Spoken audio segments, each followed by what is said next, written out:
Alright, now getting my pack on the scale, and over there it's saying 22 kilo. It's a bit more than I actually wanted it. It's fully packed with water, food, everything. Let me show you the scale. And yeah, this is the scale I'm using. I don't know if you can see that very well. It's 20 kilos, sort of. I may have to reduce the weight a bit more because I didn't expect it to get it that far up. As you can see, it's free spinning on the scale, and that's the full pack. More than I wanted it to be.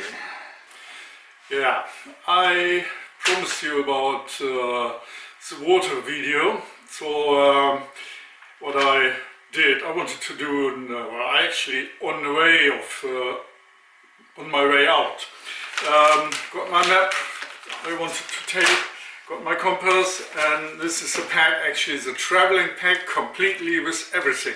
It's a bit heavier than I actually expected it to be and what I wanted it, because previous time I always came up to 17 kilo and stuff, including food and water and some gear. I didn't change anything actually. I just added another liter of water today because I have to walk quite a bit before I get to some sort of clear water, and I'm explaining why water is not like water everywhere. Europe and especially Germany, it's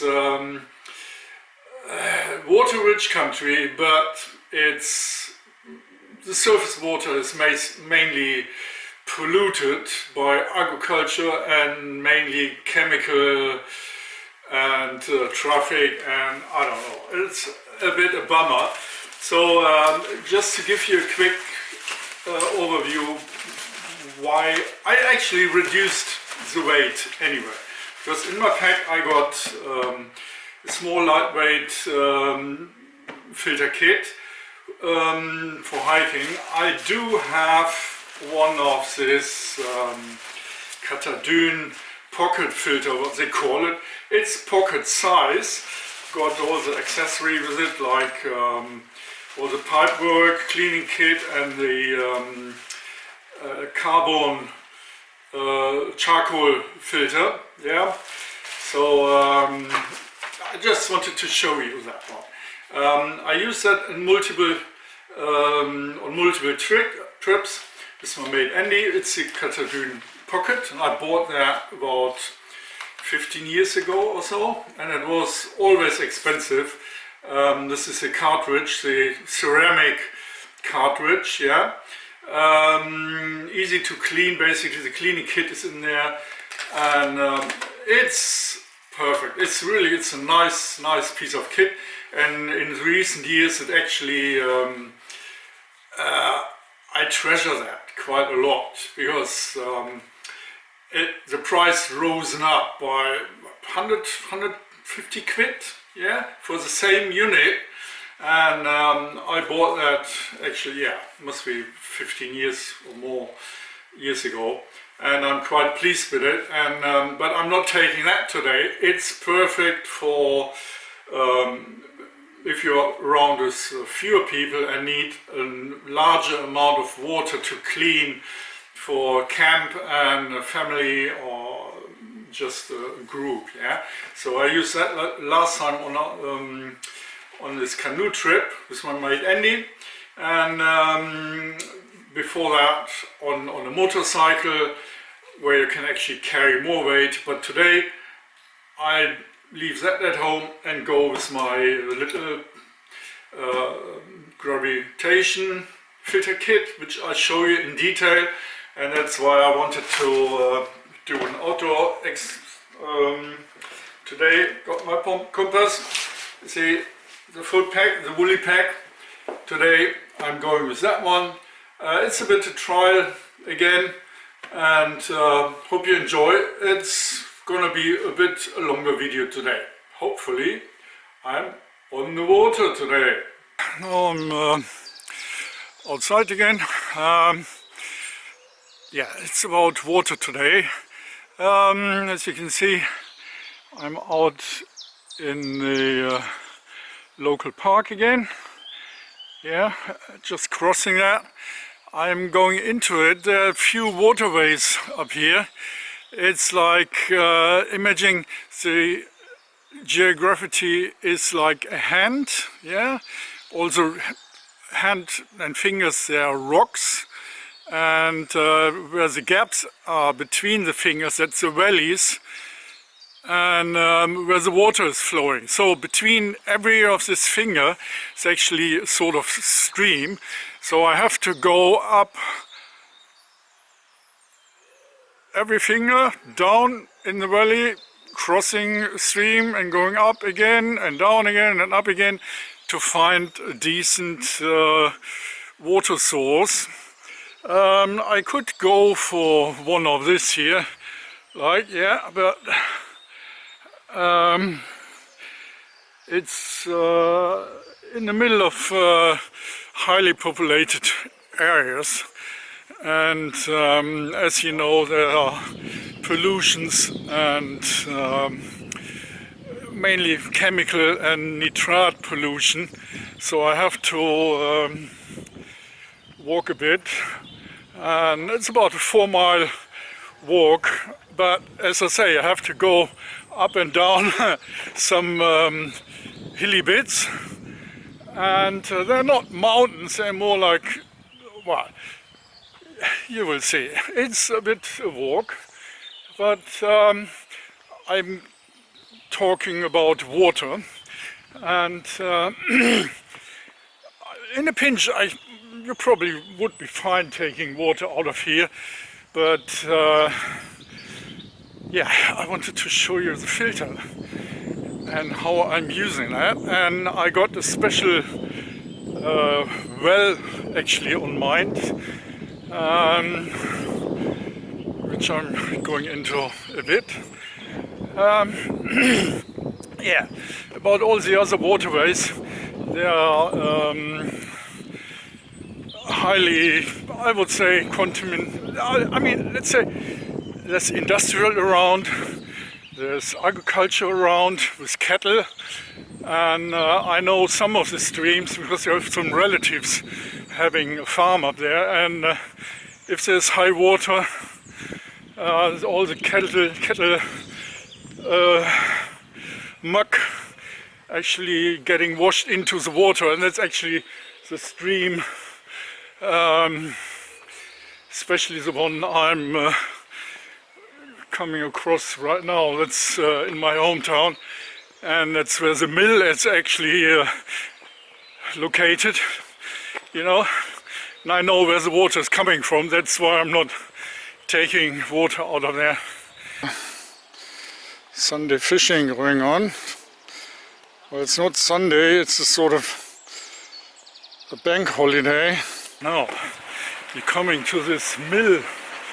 Actually, I did show you in one of the other video. I'm coming from the other side now, and I'm going now on top of it. You can see or recognize some of that. That's a little bridge in the background, the water wheel, and the mill from the other side. And if you turn around, there's actually a lake just across the road, and that's what that's the mill pond, if you want to call it that. Actually, there's some fishermen in the background. I didn't know they do fishing here. So you see the mill in the background, that's the front of the mill. And yeah, they use that in wartime for grinding grain. And I know that because my grandfather and great-grandfather, they were farmers and supplied this mill with grain during the war, yeah? So they didn't have to join military, they were actually civil, actually supplied the mill with grain and made sure people had something to eat. Yeah, that's the extension to the local home thing. You see, there are some fishermen, there are actually 4 or 5 of them. Let's turn this around. Let's see, there's another one just close by. Trying to make a lunch for today, sort of.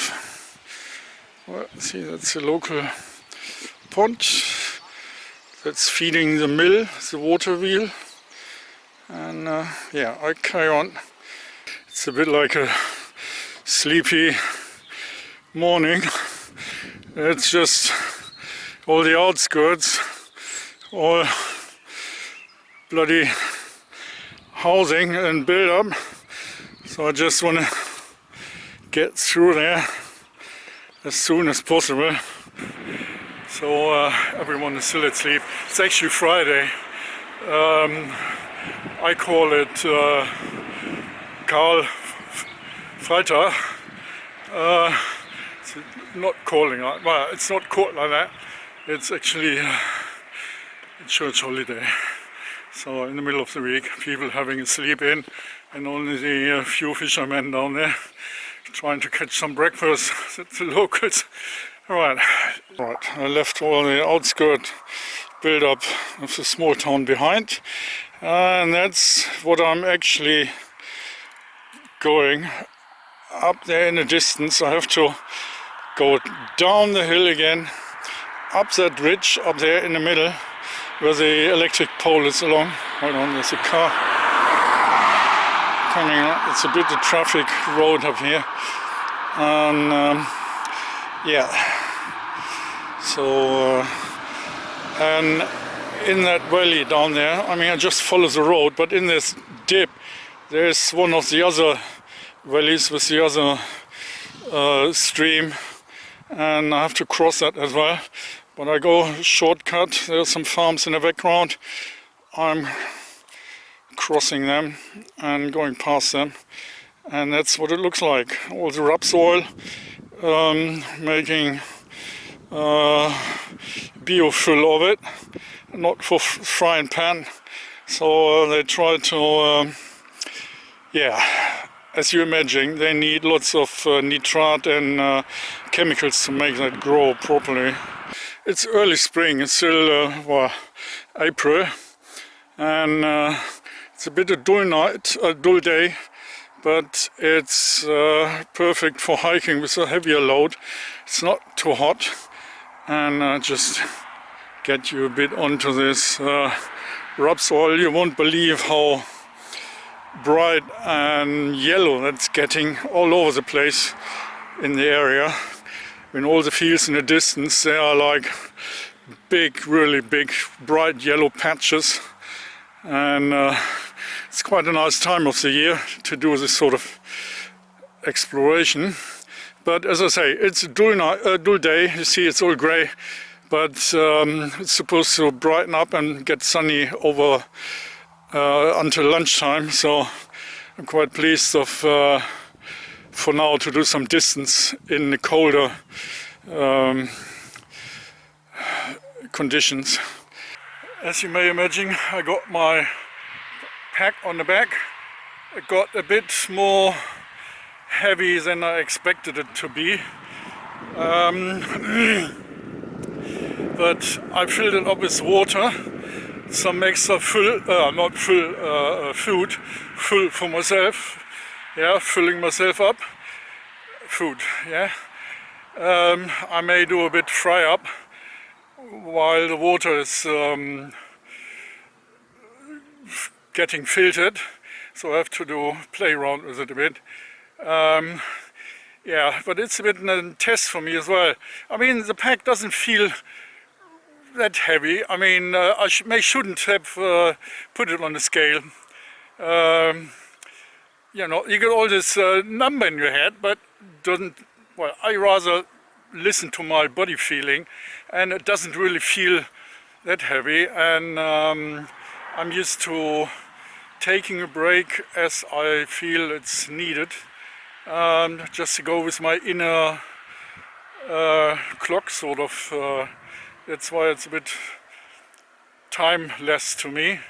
I go as, well, try to listen to my own body conditions to make up for it. Yeah, I have to cope with some distance now, and I'll let you know when I found a nice spot. And it's gonna be a bit longer video, but you'll probably enjoy that.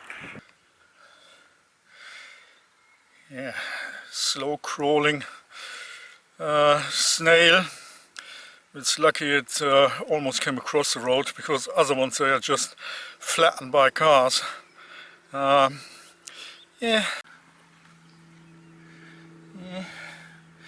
Makes its way slowly, a bit like me now, but it doesn't have any load on it.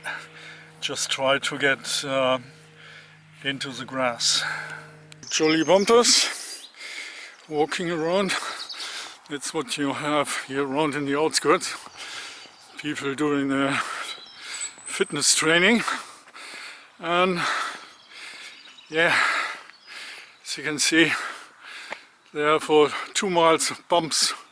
It's probably just road bumps, but it's a bit like my journey through the valleys, up and down, and get to the next one. On the way down again, and I've just seen this woman going down there in the corner. There's a footpath going around the farms, because they're all private property, and they don't want people to walk around their barns and daily business. So yeah, I'm hitting the smaller trails now. Amazing snails crawling up a bramble bush, and another few snails hiking up between the thorn.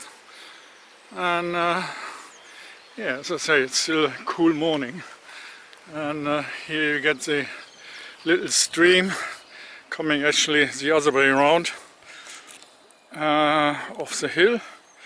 So that's what you get. And because it's agriculture and cattle area, well, it's not fenced off, but so it's probably not polluted by cattle wee and stuff. But well, I could take water out of here. It's just a small, fast flowing stream, and it will do for a bit.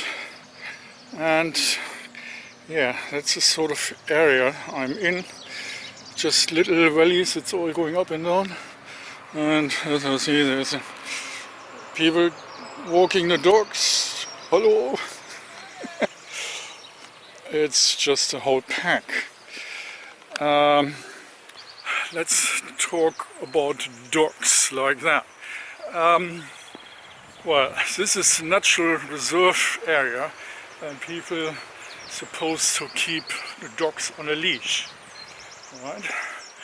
But they don't, which is a bit a pity, because well, I've seen dogs like that hunting a deer on a clear field.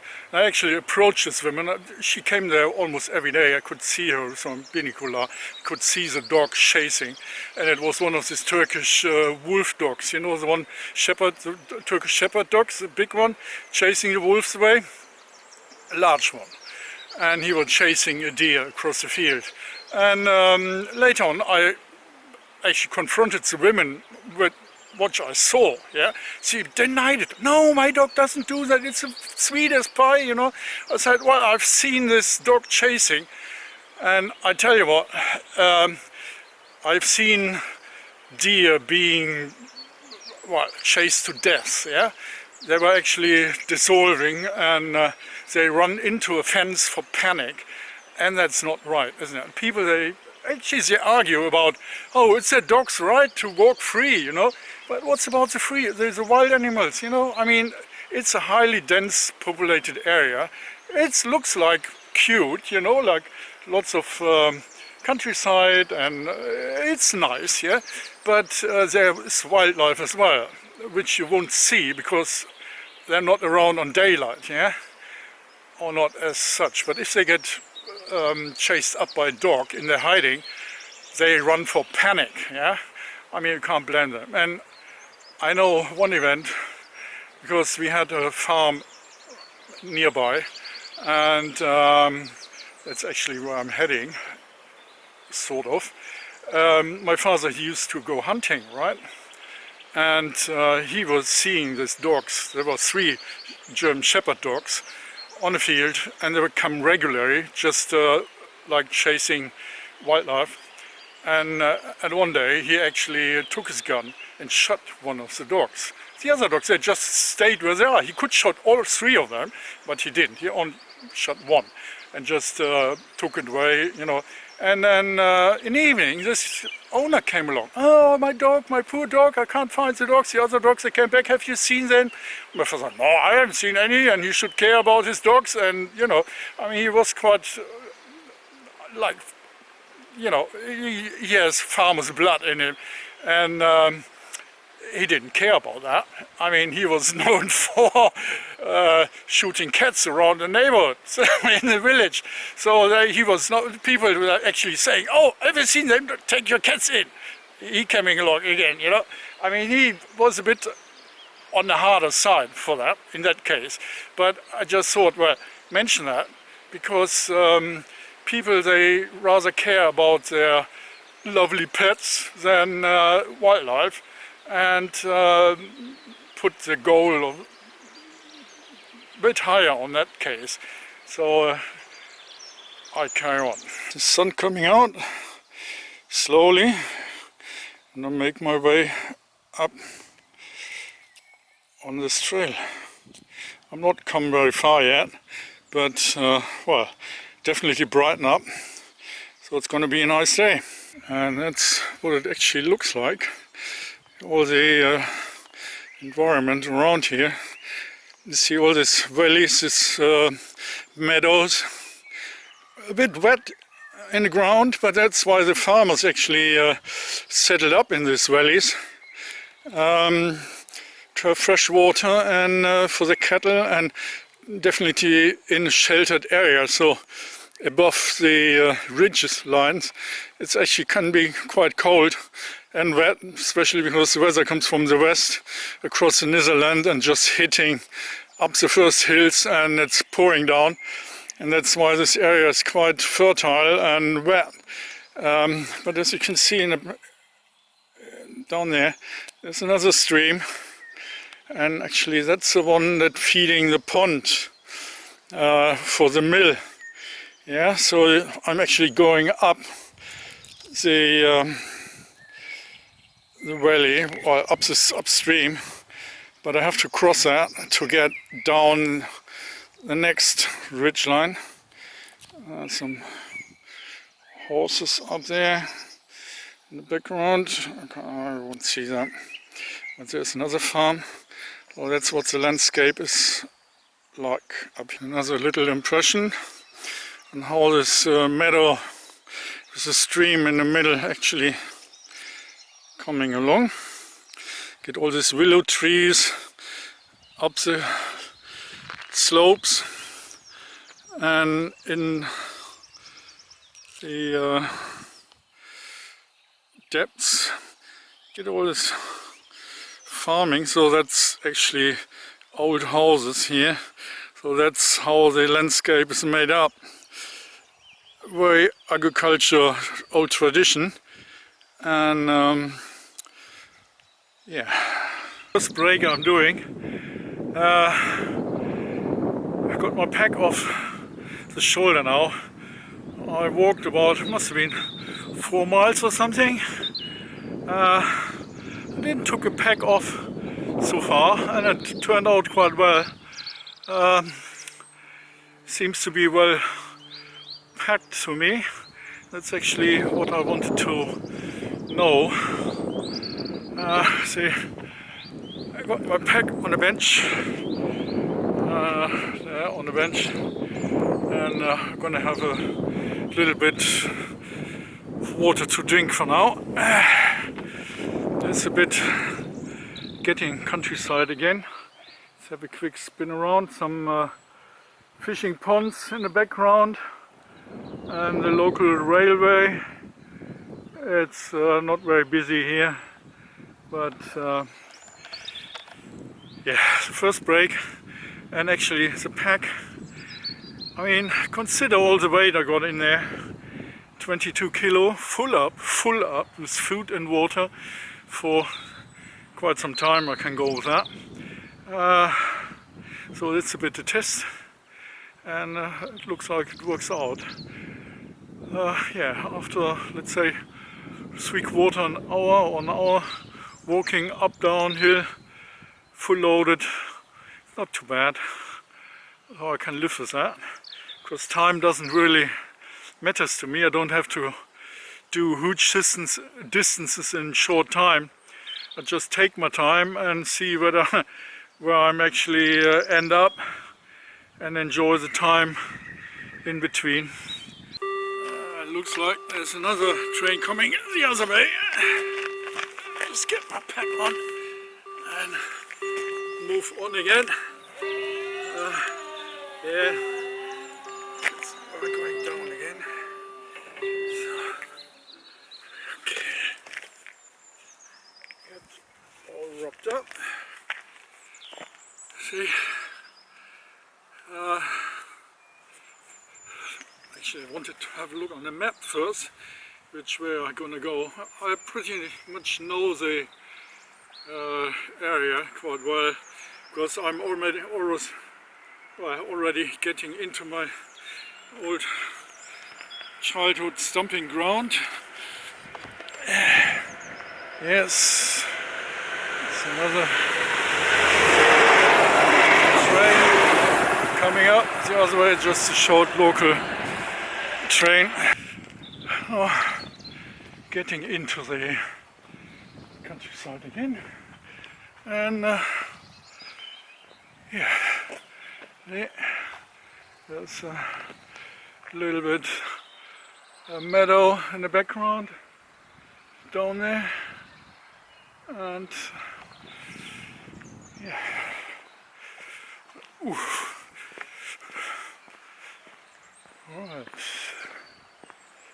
let's carry on. As you can see, there's a little stream down the meadow. It looks like there are cattle around sometimes. It's all a bit chewed up, but it's really very, very wet. Not taking water out of it. Yeah, I tell you what, this is a perfect example for what Germany is like. They even put up road signs for dogs. Yeah, please don't crap on our ground. I don't know if they would care about that, but yeah, they even put a poo on it. Look at that. That's German road signs for you. A couple of ducks paddling about. It looks like it's very swampy there, I guess, and as far I know, the landscape, it actually the water comes up to the surface because there's a well right up there, and well, actually it drains down here. Yeah, it's actually where the ducks, they're actually following the stream up to the well. It's actually right up there. It's definitely a well up there. It's very swampy there, and where the water actually, so this would make quite a suitable place to get some water, even if it's all a bit mucked up there, but it's definitely fresh water. So that's something you may look out for. So the ducks, they actually got a good sense on where they are going, because there's oh, there's a deer in the background. That's a deer? I don't know if you can see that. I can't get any closer. There's a deer in bright daylight right up there above the bushes. It's grazing. There are actually four. There are two. There must be a rum and his three, because they are hugging down on the grass. The two standing up, and I can make up another two. I don't think they got, yeah, it's the third one went up. And that's what I'm talking about. People walking these places with their dogs, and they're not aware about deer living here as well. So yeah, that's what I like in these areas. See, in bright daylight, it's about ducks in the background, but that's the deer. They're a bit alerted. I mean, they have to, because and if dogs, they got good hearing and they smell them, so they will chase them regardless. And there are lots of roads across and fences, so this deer, if they panic, they actually hurt themselves quite severe. I think it's a shame. People should take more care about that. But well, yeah, there are definitely four deer. I haven't seen. I knew there are deer here around, but four at one go, very close together. That's very, very rare. I've seen two together, but four in one is nice. I really, really like it. Yeah, I don't think they go to Bambi, but one is bolting off a bit. There's one, number 4 in the middle. It's still hugging down. They may have seen me, but I'm not approaching them. Now some wild goose. Are there goose? No, there must be some ducks. Alright, I leave them alone and carry on. I give it a shot. Well, not a shot, but because I think the deer, they actually have seen me, they know I'm here, but I would like to, well, it's a rare occasion, so I may, if I keep, yeah, there are definitely four of them, and I really would like to take my binocular out. See, that's, yeah, they're moving on now, because it's, moving on. Moving on, grazing. Yeah. Yeah, there are four females. Oh, I can see them clearly now. Oh, nice.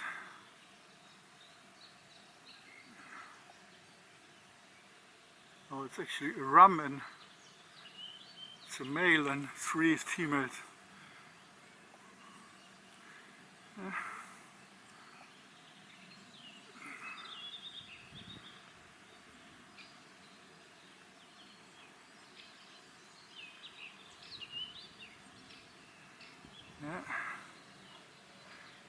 still got the winter fur on, but it starts fluffing off.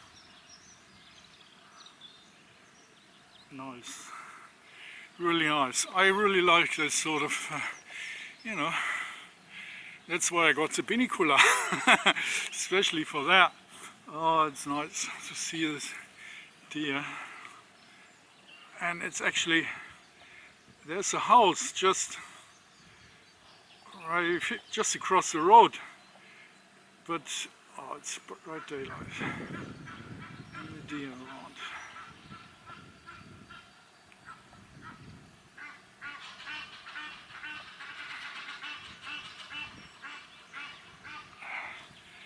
Yes, nice, very nice. You want maybe give it a try, but it's too far away from this camera. Let's see if I can zoom onto this a bit more. It's just below these bushes there. You may can see them. Anyway, yeah, that's some deer footprints right there in the middle. They're definitely coming across here, and yeah, I'm actually on the hill, believe it or not. I'm on the hill, and this is actually the highest point, and that's the well, actually this pond. That's where the water comes off the ground. There's some water birds here, some wild goats, and they're actually sitting right down there between the willows, and they are a bit alerted. There's some other water birds here, and it's actually right next to a main road on top of the ridge. Yes, there are some willow trees. So just to let you know, that's the road actually over there, just behind this tree. It's actually a main road around the town, and it's on a ridge. And that's another thing about the water I wanted to tell you here, because there's a car there. See, the ridge actually is one of these fingers I was talking about, yeah. And because the I may explain you that a bit further. It's too windy here. It's too windy here. I'll stop that. And here, there's a couple of goats, the wild goats. The zoom doesn't go further, and they eventually even do nesting here, because it's quite an ideal spot. They got a pond for themselves, and nobody is walking around here. And this is another sort of a disease around the area here. Another local golf club. They actually, I think there are 5 or 7 golf clubs around. Yeah, I mean, all this. Well, I mean, sorry if I'm making a bit of a rundown of it, but all this land where they're doing this golf courses, it used to be agriculture. Agricultural land, and I know some of the farmers, the bigger ones up here, and they're actually saying, and they actually really hate this golf courses, because they're saying this land is lost forever. It never ever gets any agricultural land again, and they living off the land or from the land, yeah, because they grow crops. This is actually decadent, if you excuse my French. Yeah. And I know the landscape, especially this area, that's why I wanted to come here. Because it was a very quiet countryside, and since all these loaded people playing golf and spending their time in pleasure, they're actually destroying the countryside.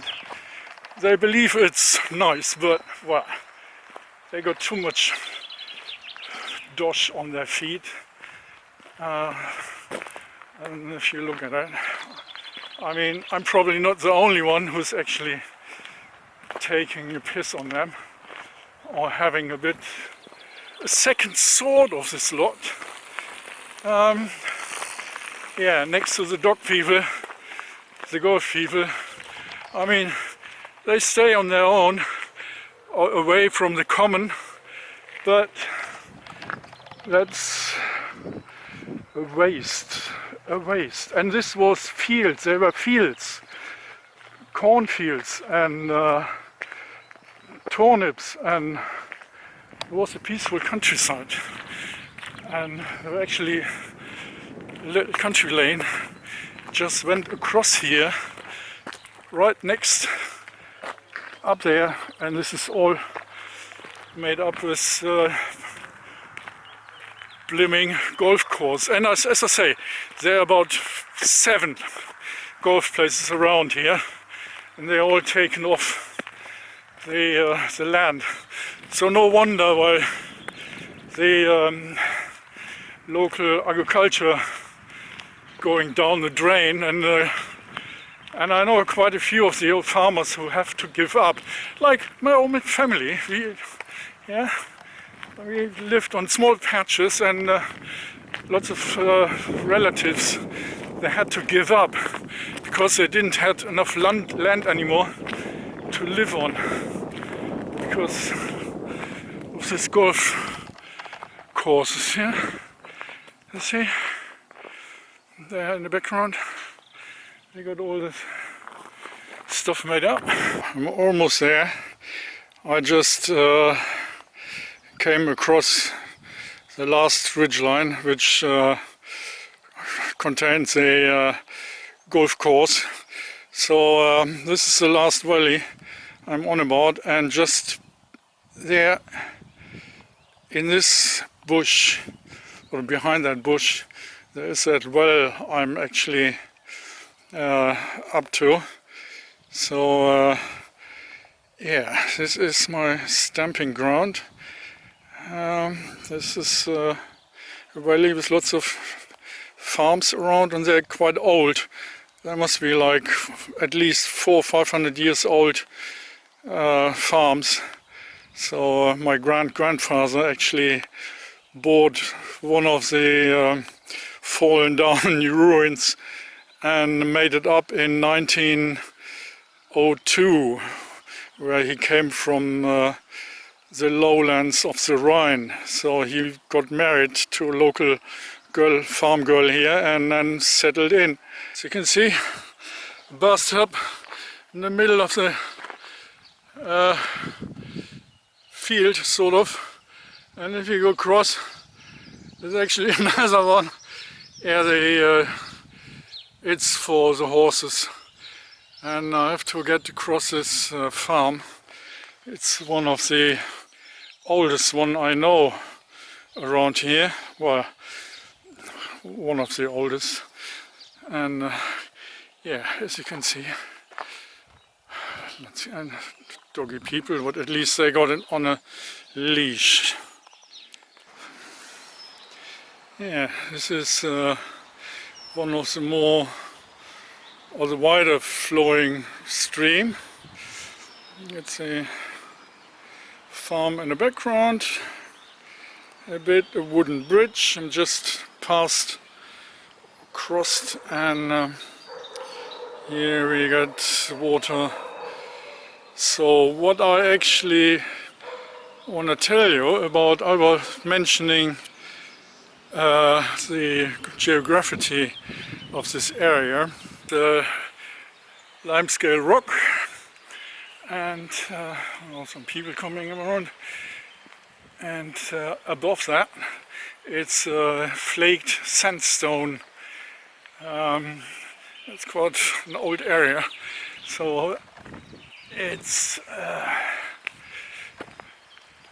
where they do not mining, they do the core, limestone core for calc, and so it's filtering actually the water quite well. That's why it's actually washed out like the shape of the hand, yeah. And that's the reason, or one reason, why the water can actually flow on one of these ridges. Yeah, where I show you in this pond with the wild goats on it. Because the water can't rinse off to the valleys. It does as well, but some of the springs, they actually come out to the surface uphill or on the hill. Alright? So it's quite fresh water, and because the bottom water in the valleys, like there below, it's mainly, well, not polluted, but it actually collects all the, everything get washed into the valleys, but water that stays on the ridge line and comes out there is basically, it's really, really fresh water. That's quite rare in this area because of all the agriculture nitrate stuff they put on the crops for make it grow. And yeah, I'm almost at my destination, the last, and this is a special well I'm up to, because it was owned by my family actually. Well, there was a dispute with a neighbor. I mean, imagine, it's 1902, yeah? At least on the countryside there's no industrial going on. So the farmers, they are really, really depending on fresh water for themselves and their cattle and animals, and generally, yeah. So look at that. That's the landscape. That's my stomping ground. I was playing around in this water since I'm a toddler, sort of. Anyway, yeah, I get onto this dispute with a neighbor when I reach the destination, right?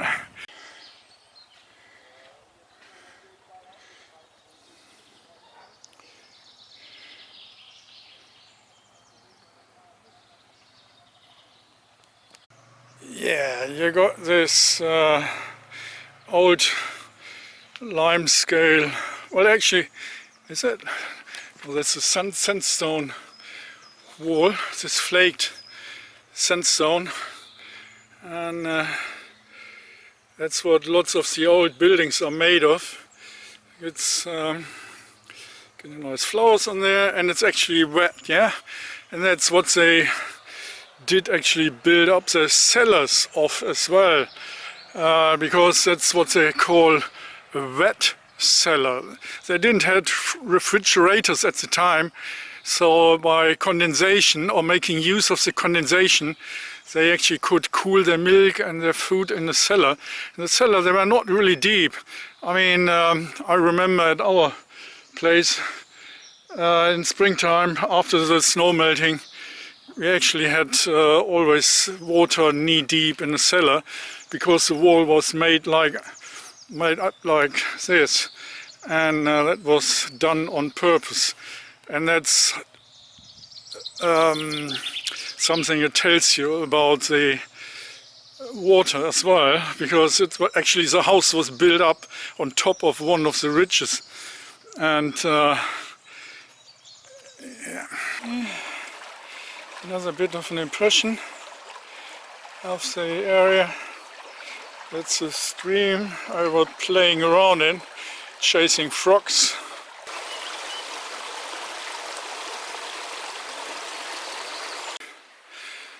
Right. We're getting up to quite an interesting place, and this is my childhood playground.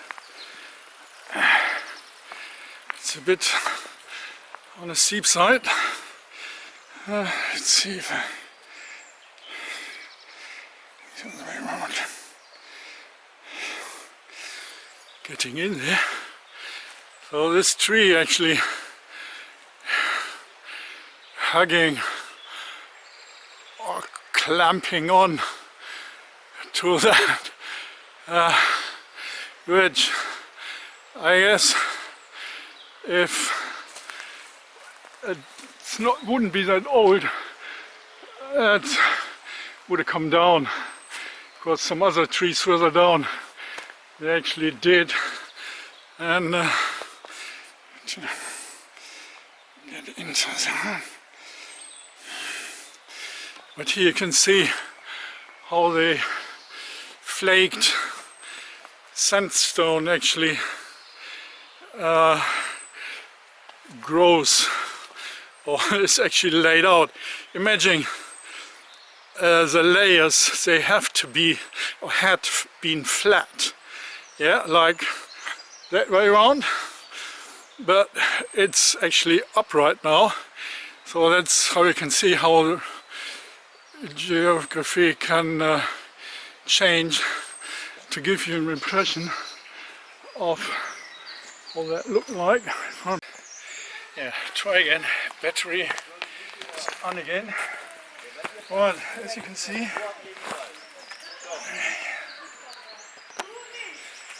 it's quite a bit. It's going in there. Can't even reach the end. It's all hollow up here. The tree really hangs on to that, and as you can see, get this one in there, and I have to brighten it up a bit more. It's the other way around. It really gets in there, and the tree roots there on top, and yeah, all the lime scale up here. It's quite fascinating, and if you imagine that tree is hanging on to that and didn't come down like some other trees down there. That's amazing. Yeah, that's my playground. As you can see, whoop, some people down there, and other trees have fallen down into the depth. And yeah, that's one thing. Yeah, as you can see, the stream actually curling around in its natural path, like as it's supposed to be, like S shape to the right, to the left, carry on further on into the meadow, and yeah. They use this area quite extensively for water use. There's another mill, another water mill on the end of this meadow. Yeah, the other mill isn't working anymore. It's just an old building, but it's even older It must be 600 years old or something. There's still people living in there, but obviously on a different scale. Yeah, this is a bit a swampy area. Lots of wildlife in here, and it's fairly quiet. It's only on weekends and bank holidays and so for people using it as an well, just to relax a bit and get out in the countryside. Yeah, because it's a hiking path as well, so it's a quite nice area, and quite happy that I grew up here. Very thankful for that. And yes, this is my playground. Yeah, there's another reason why I actually came here in particular, because this meadow actually, it's all grown up by trees now, but actually is a crash site of an old Lancaster bomber from the Second World War. Yeah, British one. Actually came down right here. And there's still parts buried under there, and they actually found harnesses of the flight crew, and yeah, the old Lancaster came down here. They were bombing the next, well, nearby industrial areas, and then on the way back, crossing the Rhine, it actually got shot down. Because on some of these ridges they had anti-aircraft, and so they shut it down. And during the war, obviously, there wasn't any men or fighters around, so the local women of the next village, they were helpless. They couldn't do anything about it.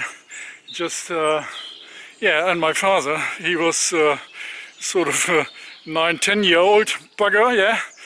He was actually for weeks, we were playing in this wreckage and picked out stuff like, I still had a compass actually, and from that crash site, but I don't know, I got lost somehow.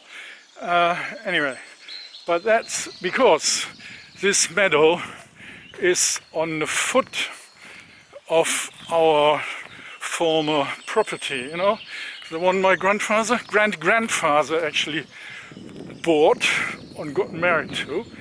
So and that's the well nearby. Actually, you probably can't see that, but there's a join there. There's this little stream. I don't know, you can't see that in the bushes. It's actually a stream down there, going all the way up there and up to a well, and that's what I'm heading for.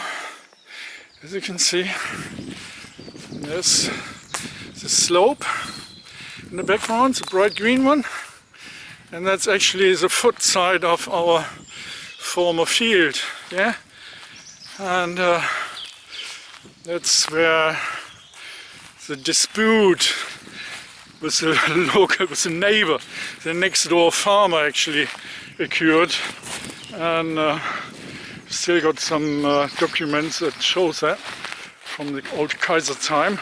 And in the end, actually, well, the neighbor was a bit cheeky.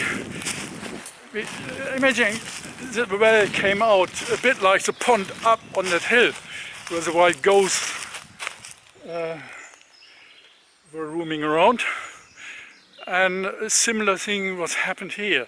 So he actually extended that pond because this well were right on the edge, bordering both properties, right?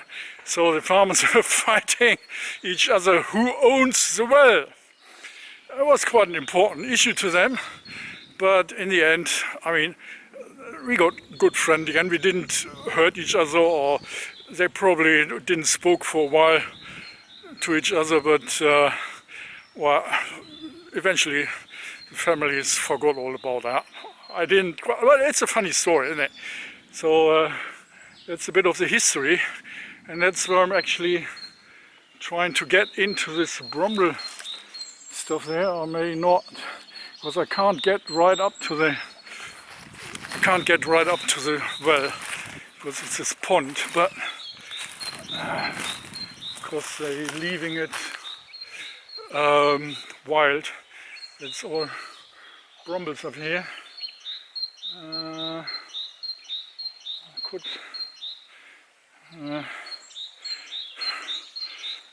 yeah, I may settle down here. Take my rucksack off and getting my stuff out.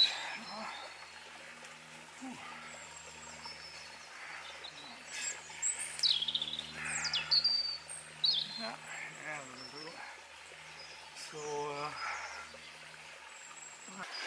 that's where the screw comes into, drilling into a tree, and I got a hook from my rucksack and to hang the water filter up. It's about 1.5 meter height, a little bit below my shoulder sort of height, and forgot to put the button on the camera again, so it wasn't recording. Now that's something I want to talk about. It's a water filter today, yeah, and this is my lightweight kit in a woolly bag in my pack. And yeah, the reason why I came up here especially because I know this well, or know where the water is actually coming from and how it came here, yeah, around the geography, and it's a bit a part of a few stories like the Lancaster and my grandfather's stuff, grandfather, yeah, the event with the neighbors dispute, and water was important, and I thought this is a sort of a live stream of my ancestors, right? That's why I thought makes a good point of yeah, using that one. Yeah, this is the stream, and you can see the washed out sandstone flakes there, and it's really, I can show you, it looks really clean. You can look right down to the ground, and yes, there is another little thing, is that one. It's actually must be sort of water coming out there. I know the next door neighbors, or some farm next door, they rely on this water here, and I think they got a sort of filter pump housing in there, and because it's the same underground water source coming out here, and because there's a little walkway going up in their direction. Actually, that's on our land, or former land, so I think my grandfather, to settle it down, he actually then rerouted or found another source, because there's a fence right here, yeah, so I think that's the reason. But I'm on the opposite side, the neighbor's side, and I'm taking water out of here, right? Okay, I got my rucksack further up, but I can take the water filter up here to show you. Right, I hope the microphone picks up some of it, because I'm going to show you about my water stuff, filter stuff. Obviously got some connection pipes. This is actually a charcoal filter in there, yeah. So what I'm doing is find the right one. So, not quite ready. Right, I got 2 bags in here. They're both the HydraPak 2-liter Seeker bottles, the 2-liter ones. Yeah, and I made one up with some strings so kind of hang it up on a tree or something. To make a break, get my cup.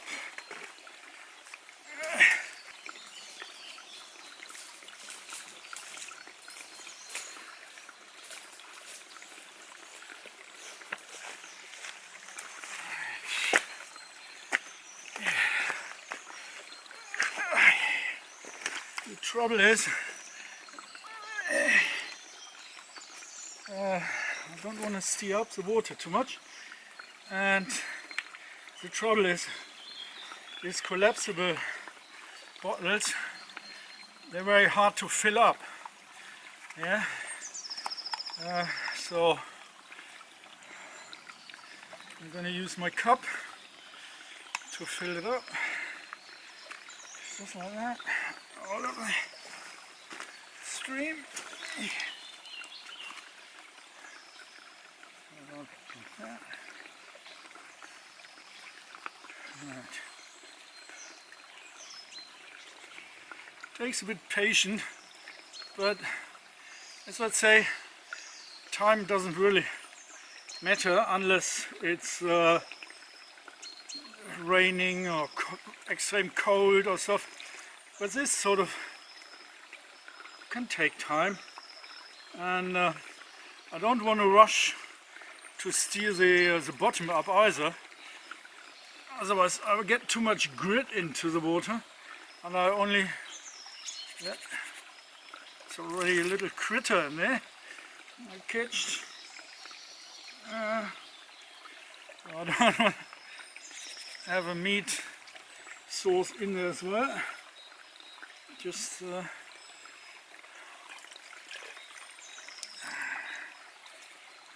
the water here. Because obviously there's snails in there, and I know when I was a little boy, I was catching tadpoles and little fishies in here. You know, the sting fishy, and had them in a little jar and watched them grow until they were little frogs, and then brought them back here where they belong. And yeah, it was quite an education. I mean, that's the sort of stuff children like to know or would like to see. It's different than computer games and telly, is it? You got your live telly, and yeah, so I'm filling it. Almost done. Another one. That will do. It's not fully up, but that will do. Okay. Now, don't need to put the lid on, or put this lid in there. Because the main filter in my bag, see, now I have to hold that because it's not standing, is another Katadyn filter. Yeah, it works on gravity. It got the filter element in here in the middle, and that actually screws right on here, and now I can hang that upside down. Still got the lid on there, but as you can see, I can now carry that wherever I need to, because I don't want to sit here all day just for waiting the water to be clean. It's just getting down, get the water, leave the stream alone again, get up to camp, or where I make up camp, yeah, comfortable, and go from there, doing all the rest of the business, right? So that's that part. Check my here. Alright, so that's why I like these bags with the strings. You can put it on your hand on every finger one, and it's not that heavy. So yeah, let's go find a different spot. Yeah, all in the green. I'm gonna hang that up on the hook. What we got? Can't see that. So hanging that up. This here on the branch.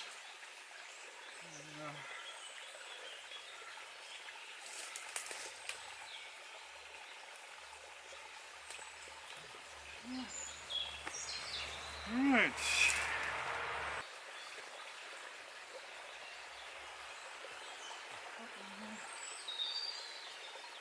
Right. Now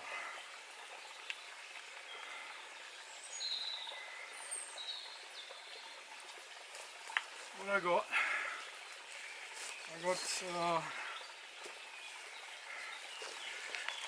another second 2-liter bag. Yeah, see, they got the different loops on it, and this one actually just, this is a charcoal filter, yeah, just plugs in like that. Okay, so I got actually a sealed container, yeah, no dust or some come up, and just takes the lid off, screw the thing on, and there we go. Yeah. Alright, okay. Now it's flowing. Believe it or not, I haven't tried that before. Use it with a different kit. It's actually yeah, filling up already. Yeah, so I could hang that further up.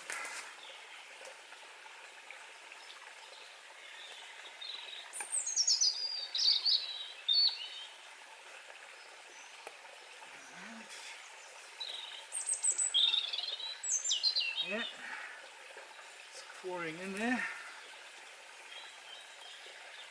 Yeah, got another 1-liter bottle in there. So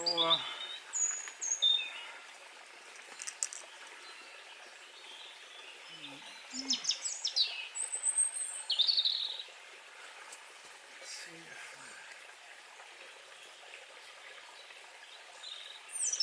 yeah.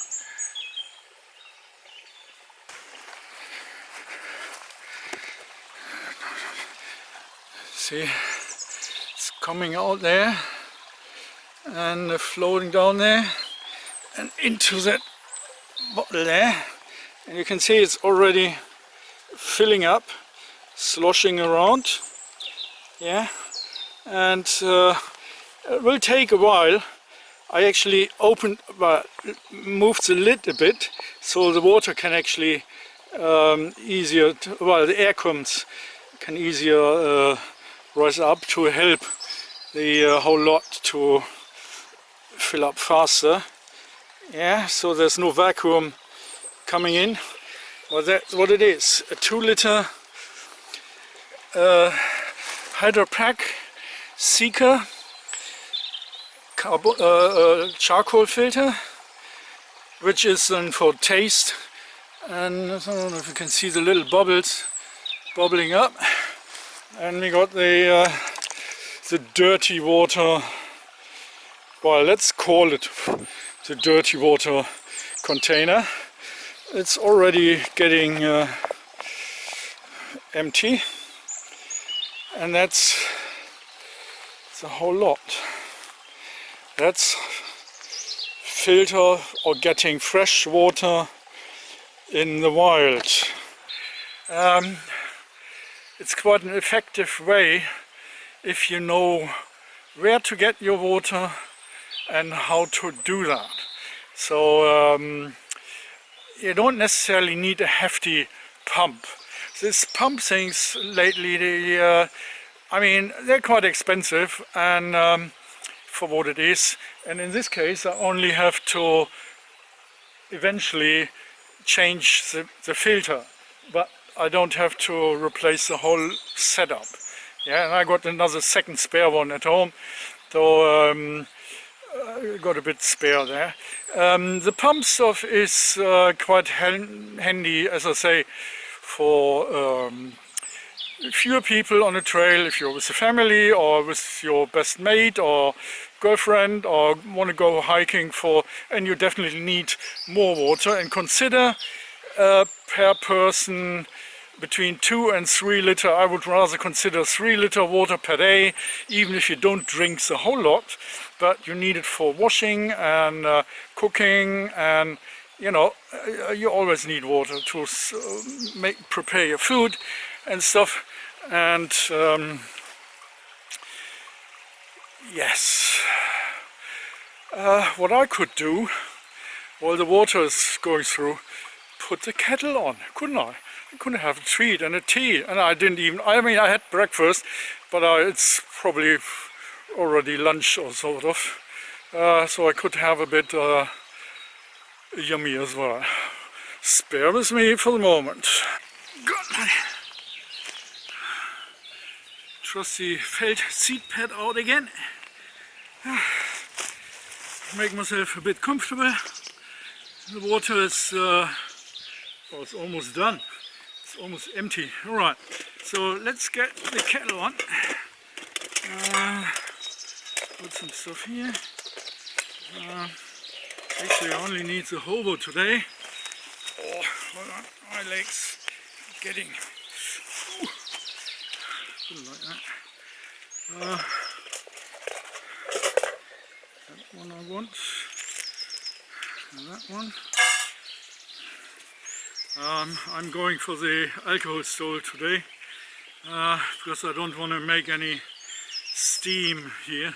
It's too close to the hiking way. There are lots of Sunday people walking with their kids and doing their mountain biking, so I don't want to attract any attention. I'm only maybe 20 meter, or 30 meter off the trail, but they can't see me. It's all grown green, so if I keep quiet, they wouldn't take notice. That's how I like it. Right. Here. Let's stick. You see that? A little bit tall up. I'll put it here.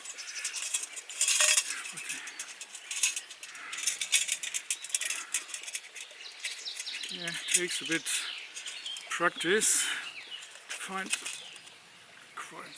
Let's put that in there. Right, alcohol.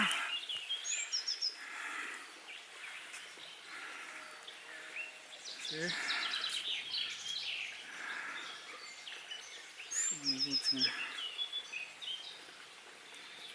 So the amount of fill I used last time, just boiling the water up in no time on this titanium kettle.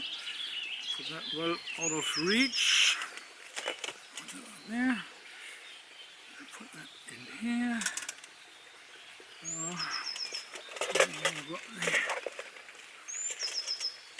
Okay.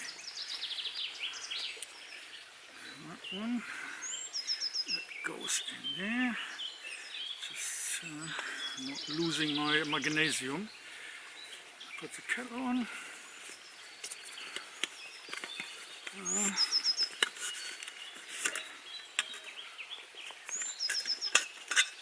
Actually, getting old.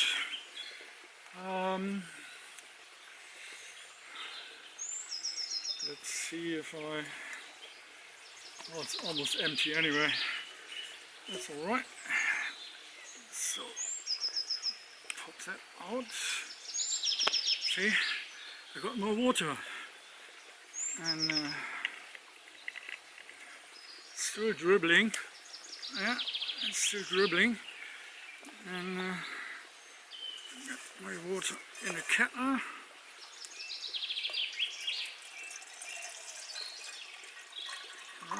Fill it up. Put it like that. Just hang it in there, so it's no point anymore because the main bottle is empty. But well, get the old Bushcraft knife out again. Alright, there you go.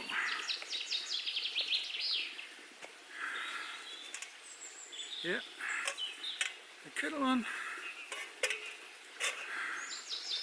And jiggle that a bit around so it's not tipping over. That's something you may have to take care of if you're in the wild, because the ground is never really even. So see the kettle. Yeah. That's not what I need to tea. Get the tea ready. If it's not for the video, I would be more prepared, so I have to get up again, get my food bag out. So as you can see, the water is sorted out, and that was actually in no time. Yeah, it was a very fast way of getting tea water. And additionally to the main filter that takes all the small creature stuff off, you know, all the ones you can't see, yeah, the bacteria and stuff, and the charcoal filter takes some of the chemicals out and is for better taste. I mean, this water is clear, but anyway, it's just a routine, having that in line, and just don't need to think about that anymore. Yeah, I need my tea now. That's all the brombre. Get my stick up here. Oops, get my way up. The food bag is actually filled up a bit. More than what I would need for a day, obviously. But yeah, as I say, it's a bit of test as well. You see, I got this tortellini. They actually the ones, the green, orange one and stuff. They're the one with the meatball. If they're plain yellow, they contain cheese, but they are the meatball stuff, which I rather like. I got a bit sausage, like smoked sausages. Yeah, the pack. Got my trusty snacky bits. Didn't have any of that yet. It's fine. You don't need the milk. It's always the last in the tin, isn't it? The bottom. See, I got mashed. No, it's fried potato. Fried potato with onion and ham. Actually, that's really nice for a good swap in the evening. Not doing that now, but I thought, well, eventually I do an overnight, but probably not. Alright, this is the sugar stuff. Put that all back in. So I don't like having stuff flying around.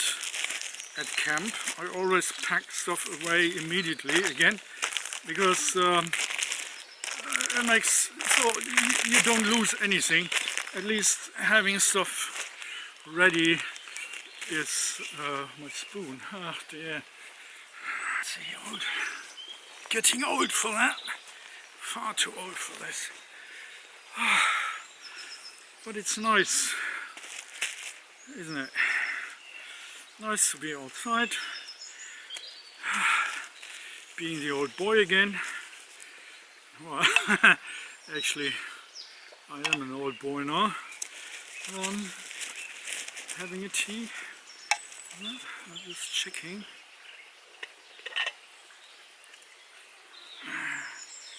Oh, I haven't got my... Well, it's already boiling. I'm impressed with this kettle. It's really, really well worth having. See, I got my sugar. Put that here. Get some tea.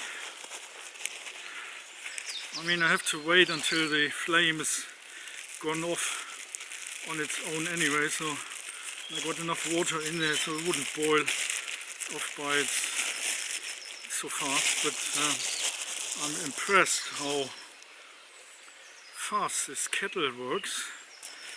Much faster than my old pot I was using in the past.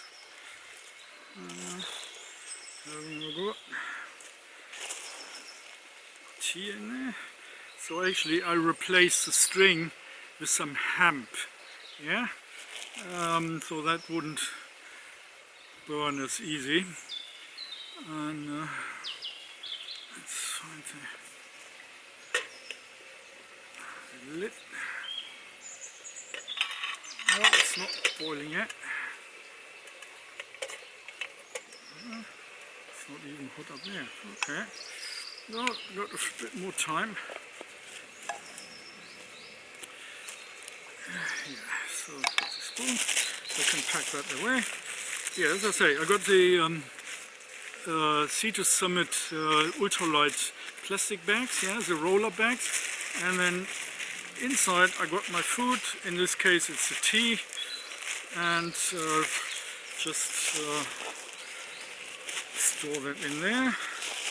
So additionally you can have sugar. Put that up here. My cup. See that cup? It's all green here. My little wooden cup. And get some sugar in there. A decent spoonful, with lots of energy. And a bit more, one for the cat.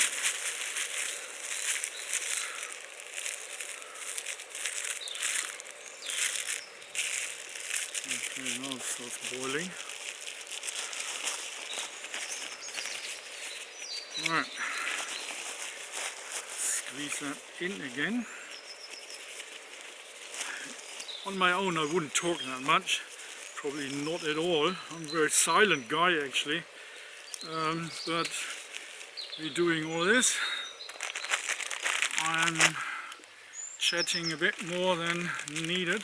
Yeah, let's have a cranberry with the tea.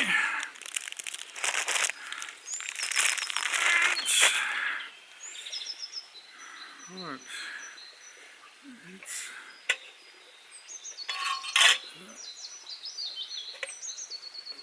it's gone out. Okay, never mind. Didn't boil fully up, so still leave it on there. It takes a bit longer.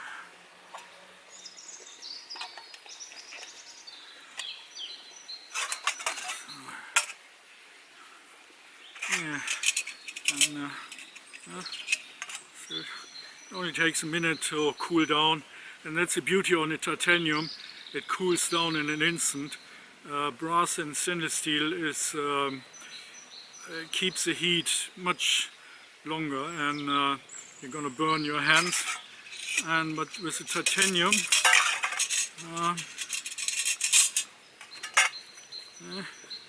Still got warm, but not hot. Yeah, I mean, it's just gone out. But the pot, I can look. It's perfect. So yeah, before I lose stuff, I pack that away instantly, and so I know where it is for the next time. Okay.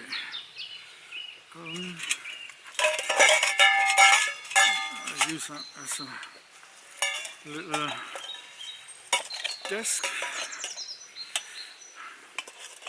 Yeah, I could use that one for having fried potatoes with onions and ham. Yeah, and I probably even would cut some of these sausages in there, and just to give it another boost. But we're on a tea now.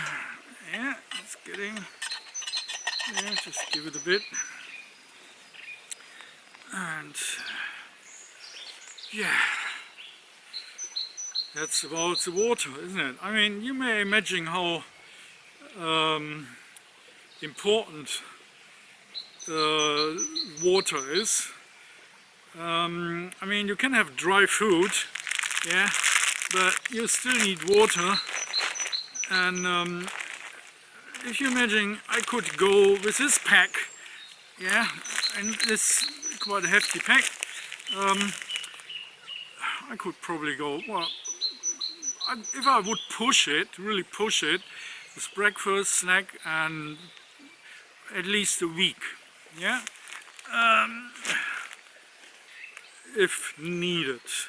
But obviously I consider this as a 3-day pack, yeah, with a bit reserve in case some misfortune occur, and because it's a balance between weight and useful stuff to carry. I know I carry a bit, well, it's not really up to date, isn't it, when it comes to ultralight.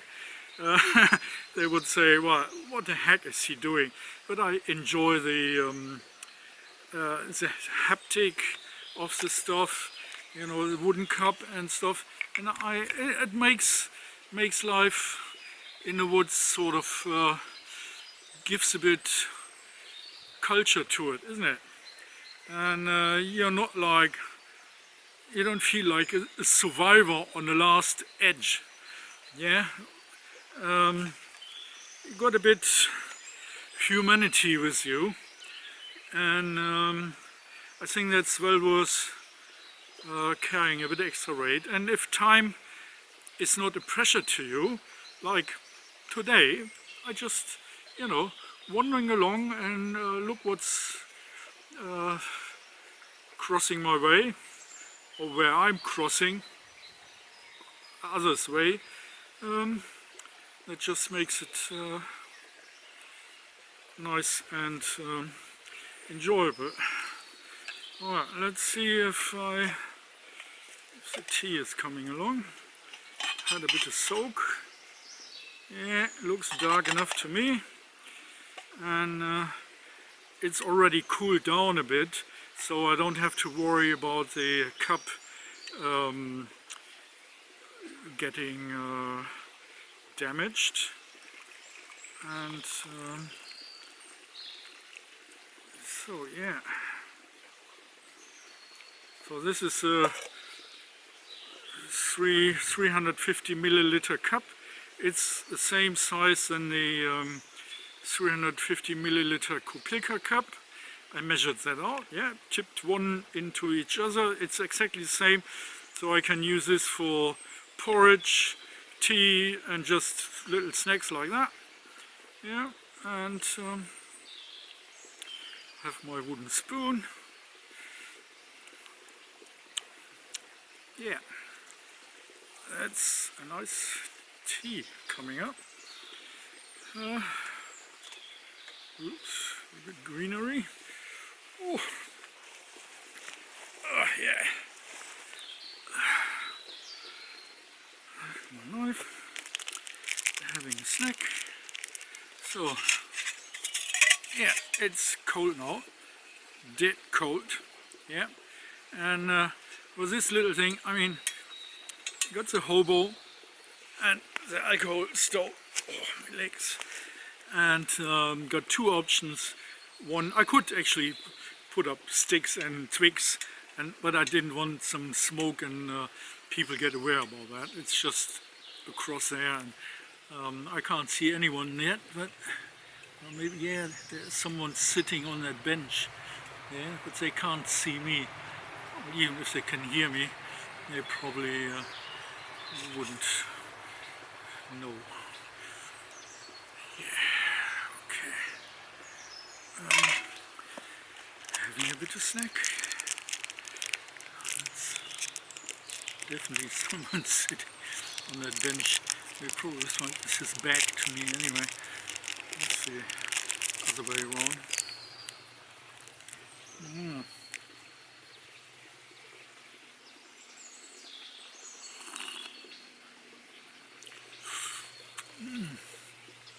Yeah.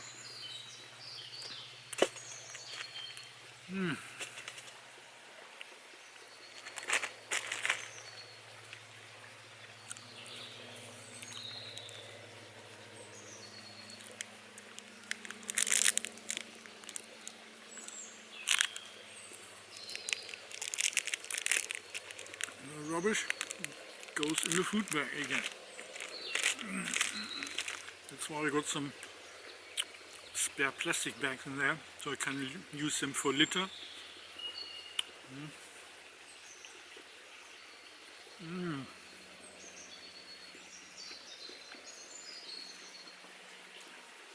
There are actually pumpkin seeds in there as well.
Alles klar.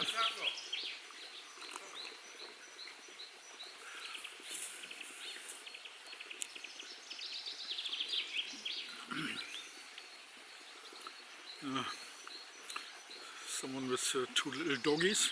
First I thought, well, they're cat-sized dogs, like little tiny pocket wolves. That's what people like. They don't follow the path. They think, oh, I wanted that direction, and then they get lost. Yeah, that's why I got my topographic maps.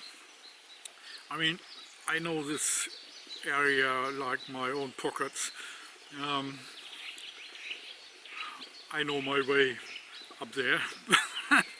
They wouldn't tell him because it's all private up there. And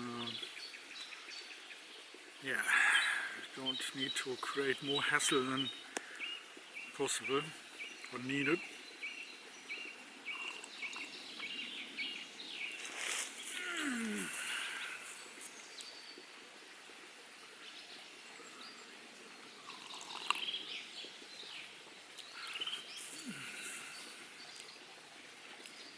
Right.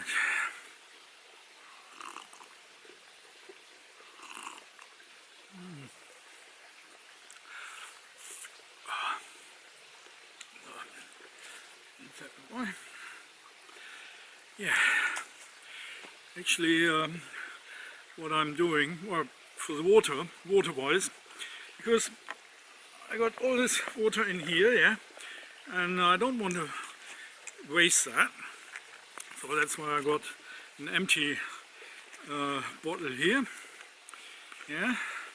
So what I actually do, because this main bottle, I actually can take that off now, got this quick release on the top here, and I made myself an adapter, so this one fits perfectly onto this bottle.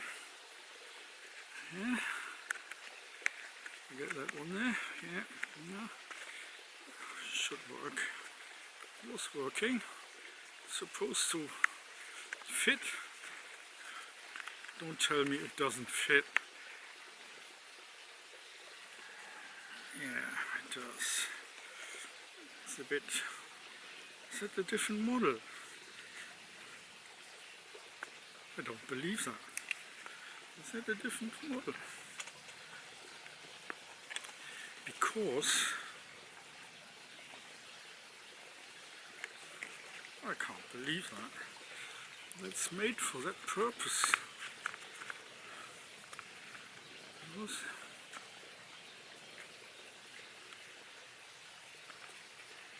I was working with the other bottles.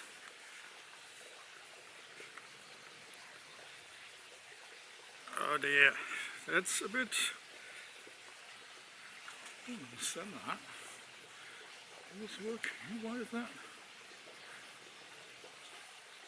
Working on the other one and then not on this one. This is mucked up.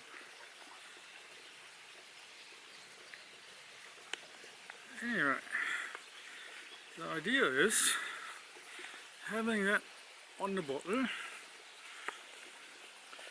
plug that into that one and tip that the other way around, right? So actually I can fill up my bottle without having an air gap there. See, just straight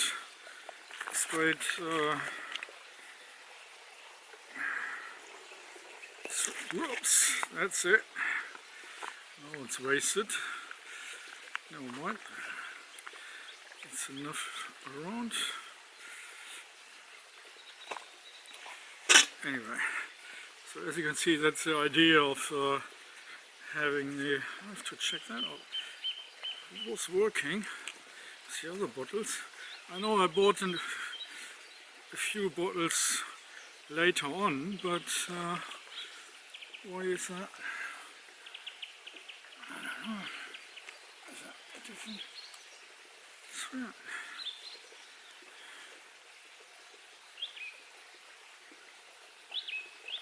Looks like the same.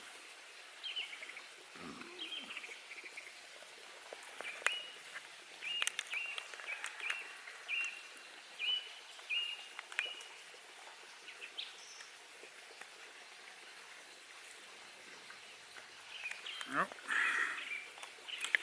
Right. Something I have to look into, but that's the idea. Put that up there. That was the idea. Right. Trial and error. I mean, it's not necessarily.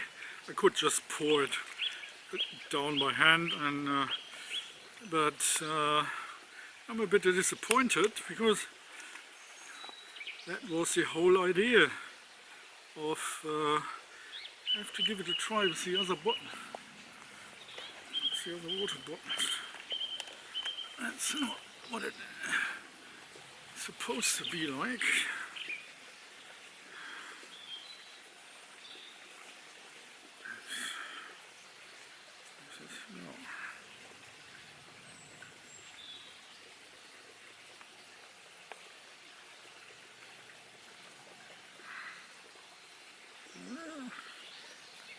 It's almost there, but not quite.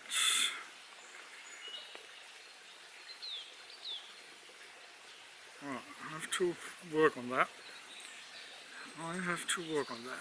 That's life experience now. So you can see, even if everything is theoretically sorted out, sometimes this happens. It's not a major problem, because I can still refill it the other way around and whatever I needed that for, but that was the idea of it, right? So yeah, empty that completely. Obviously after use it wants to be dried out, especially if you're not using it every day. If you're using it on a trail, it doesn't matter, it gets wet maybe twice a day, so it's washed. But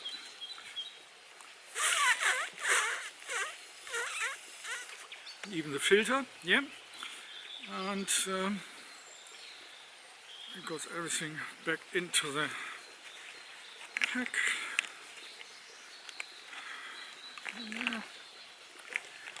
And yeah, so the filter works quite fast. Just basically, yeah, so I call it the dirty water or murky water, whatever. Could stay on there. A bit air out there. Wrap it all up again. Make sure the air comes out. So that. It's a fiber filter, yeah.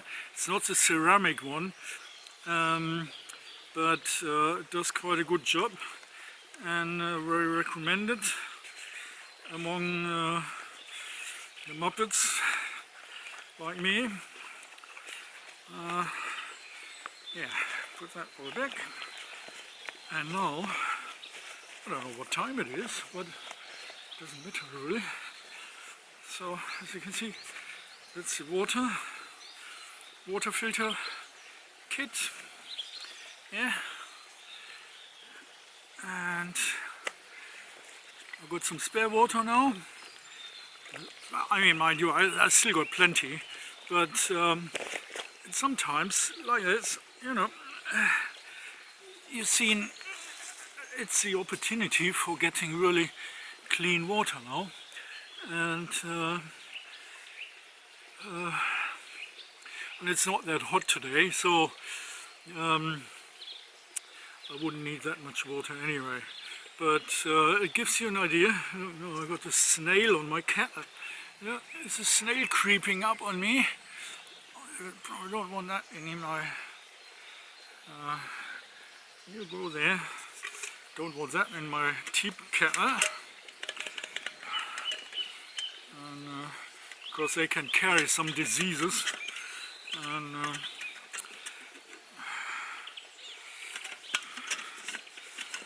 yeah, time to pack up again.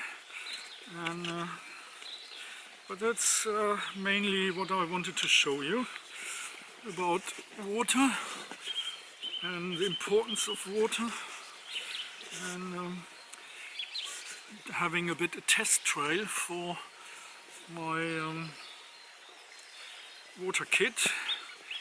Yeah, so I may have another snack. Having the, what we got? Having a blueberry. Having a blueberry now. Oh, it's a nice day. It's still,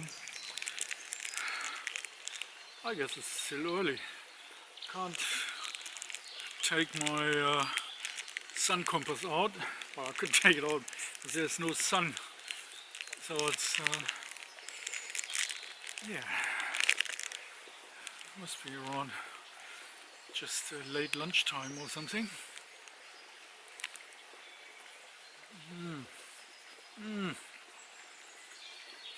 The blueberries, they are my favorite.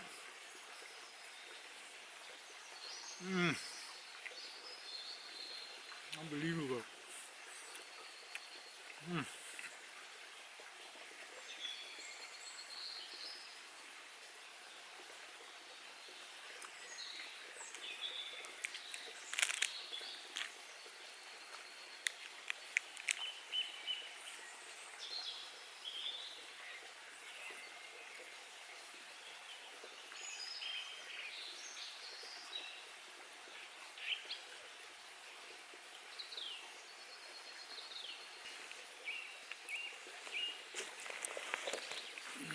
Pack up now and carry on a bit.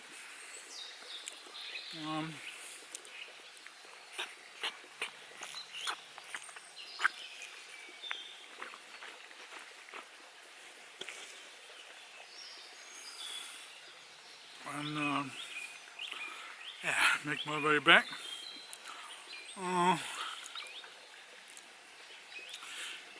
In generally, I'm quite pleased with my setup.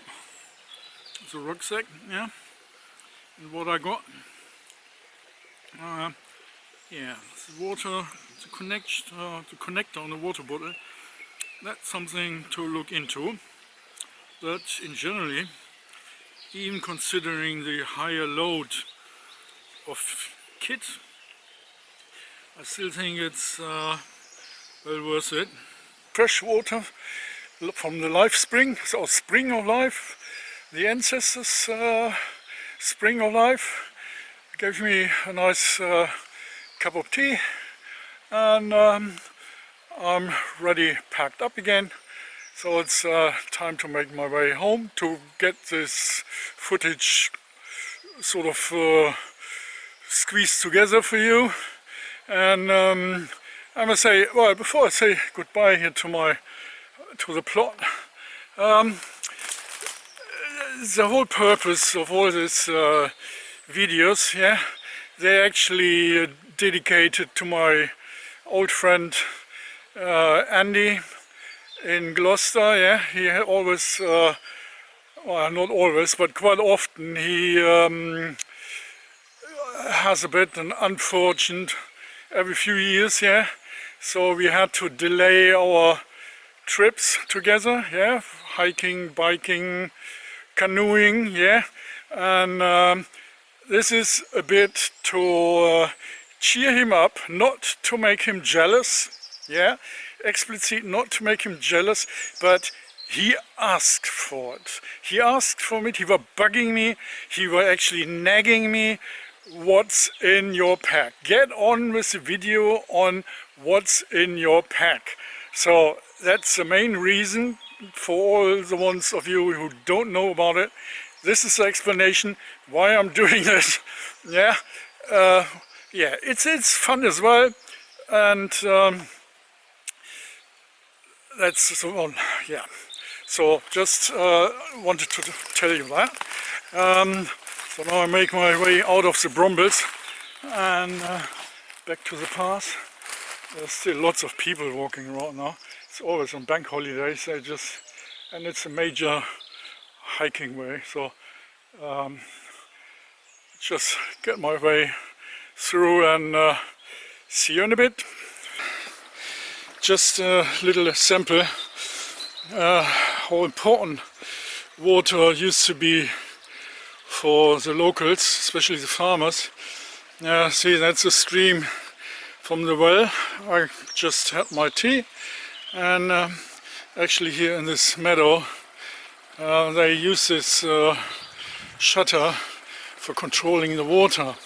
It's all bogged down now, but there are quite a few of these shutters. They're all rotten away now. It's actually part of the water mill business to control the water flow for the mill. It's all gone down the drain now. Just a few little impressions on how this meadow comes along. And this is the crush site of the old Lancaster. Yeah. and there's still some of it buried in this swampy stuff. So as you can see, it's all overgrown now and trees falling down, so they're actually leaving it all alone. And I think it's nice, and I know the people who own that, and they don't allow the treasure hunters going in here with their metal detectors, and I keep quiet about where it is. There's actually a book about this Lancaster. Well, I can't remember the title. Actually, the author asked me some questions about the Lancaster, so it's a sort of local historian. He made up like the remains of the Second World War, and especially it's a dedicated book about British servicemen lost their life at wartime in Germany. So yeah, we're quite happy showing him the place, and he could actually made up a bit of the history of this Lancaster, and he was digging in the archives, and yeah, well, that's it. Quite a nice surprise, because I didn't meant to get back the same sort of the last bit back home, because what I noticed in between that I lost my remote control for the camera here, yeah. So the surprise is actually someone actually found it and placed it on a pole. So I'm quite pleased to put that back into my pocket and don't have to get another one, because they are sort of 30 quid. So that's made my day. Yeah, a part of the cup of tea. That made even the day even better on. Alright, I just wanted to mention that. There are still some nice people around. Thanks for that. And yeah, I'm knackered now. There's only another mile to go. I found this bench.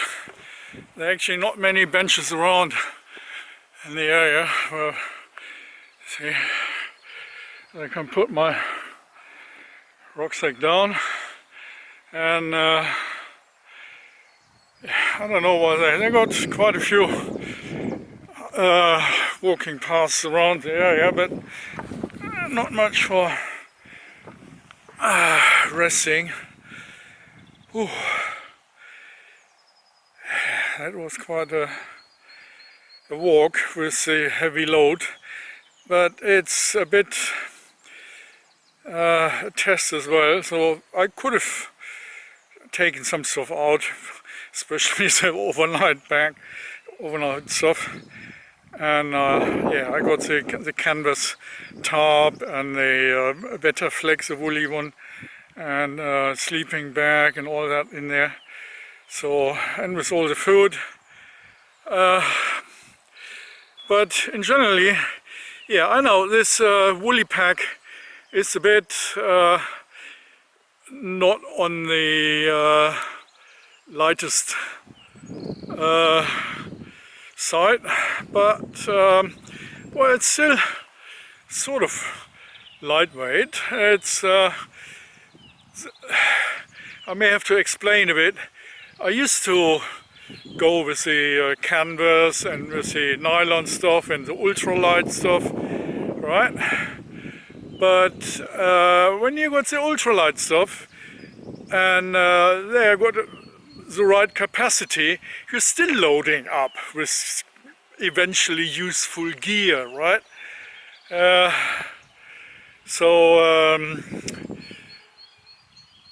Yeah, and the thing is, with the plastic stuff, there's no insulation with it whatsoever. I had one of this Fjellreven jacket, yeah, like an anorak type, like the woolly I got on. But as soon as it starts raining or get a bit cold, you just chill out. You get really cold and the water drains, even if the material is waxed, yeah? You get cold and it's not really pleasant.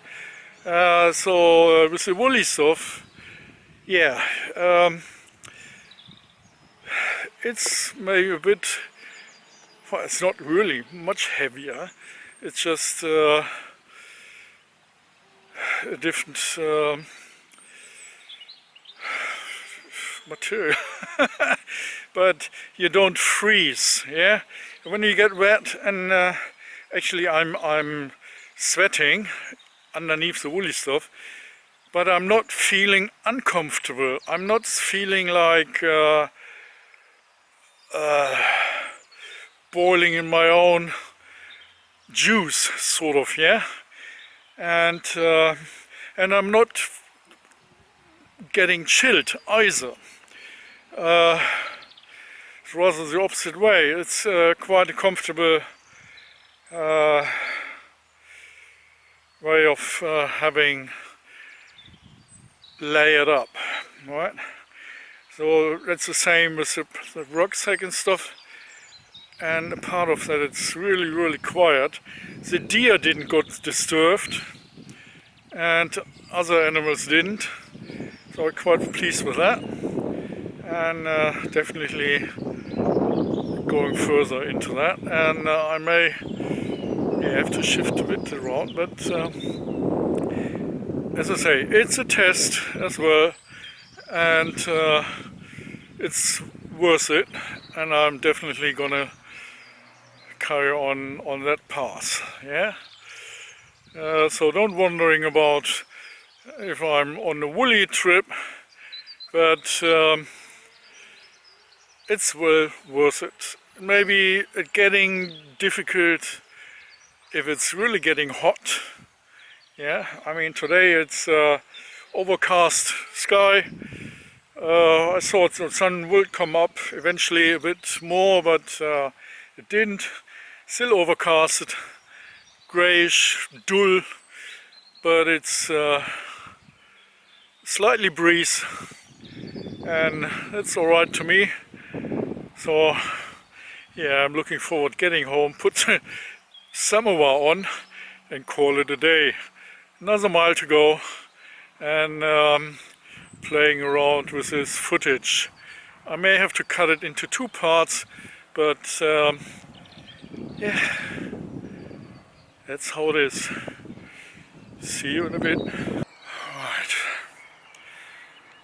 another quarter mile to go, and it's Andy to blame.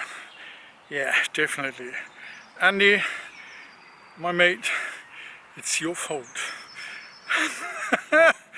I mean, you asked for that, and I didn't want to disappoint you, but yeah, it's all your fault. You know how I mean that. Just among us. Yeah, another quarter mile and a nice cup of tea, and then I can call it a day. Well, I'm back in the local park again. It's just across there, and then I'm home. I haven't got a clue what time it is, but must be sort of early afternoon. I don't know. Other people sitting having Sunday roast, and I only had a cup of tea and a few snacks. So yeah, once actually it's time for lunch later on, but have a nice cup of tea first. See you soon. That's it for all now. There's more to come. The Wetterfleck, the Grumlich stick, there's quite a bit I have to continue to talk about. So stay tuned, and that's it for today.